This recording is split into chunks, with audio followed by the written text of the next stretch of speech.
На днях Алекминский район посетила правительственная группа во главе с премьер-министром республики Галиной Данчиковой. В ходе визита глава правительства проверила работу социальных учреждений, ход строительства жилого фонда в районе и подготовку к отопительному сезону. С подробностями Елена Фаст. В конце июля Алекминский район посетила большая правительственная группа под руководством Галины Данчиковой, председателя правительства Республики Саха-Якутия. Объем рабочего визита охватывал практически все сферы, для чего группы разбились на несколько частей. Каждая из них охватила свои сферы. По итогам поездки прошло большое совещание, где были заслушаны отчеты. В том числе доклад о проводимых мероприятиях по подготовке к осенне-зимнему сезону представил министр жилищно-коммунального хозяйства и энергетики Республики Алексей Колодезников. Заслушав информацию, Галина Иннокентьевна рекомендовала району провести своевременную подготовку объектов жилищно-коммунального хозяйства и энергетики к зимнему сезону. На сегодня подготовительные работы уже начались. На контроле ремонты как в котельных, так и по тепловодосетям с заменой труб.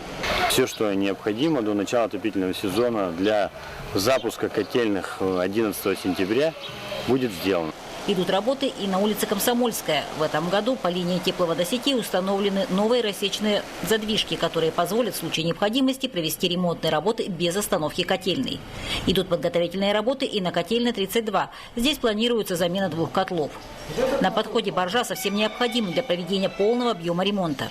Завоз угля для нужд района выполнен в полном объеме. До начала отопительного сезона все виды работ по обслуживанию электрооборудования, насосного оборудования, горелочного оборудования, котлы, какие необходимо заменить, мы заменим. Елена Фаст, Максим Копылов, НВК Саха, Алекминск.